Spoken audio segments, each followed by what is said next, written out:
Hey everybody, my name is Blankenship and I'm a guide and photographer with Backcountry Journeys.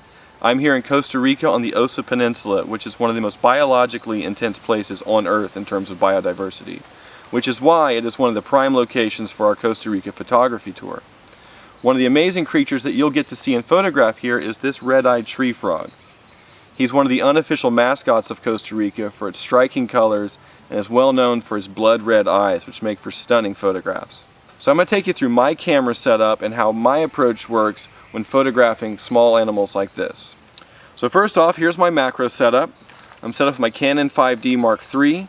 I have the 100mm f2.8L macro. I love this lens because it has a 1:1 magnification ratio, which means I can get really close to small creatures such as this and fill the frame with their bodies. Now my illumination setup is the Yongnuo ring flash. If you haven't used a ring flash for macro, I highly recommend it. This flash here is only about $160 and it allows you to get really close to your subjects, create really clean, soft illumination, and no shadows from your lens. So my camera settings, I'm going to have my shutter speed set at 200th of a second. This allows me to shoot handheld without any motion blur. For my f-stop, I'm going to be at f18 to create as much depth of field as I can. A natural phenomenon in photographing anything that's really close to your lens is the depth of field naturally gets really narrow. So by shooting at f18, it compensates for that. I'm going to have it set to manual focus, which allows me to get really close to my subject and judge the focus by the distance of the camera to the subject. My stabilizer will be on because I'll be handheld. And I'm going to set my flash setup here to ETTL, which means through the lens metering. I'm going to be setting it to -2/3 stop underexposing. So my image is just a little darker than it would be at full flash. So I'm going to rotate this guy towards me a little bit. Now he's free to go whenever he wants, but as long as he's content to sit here and be photographed, we'll continue to do so.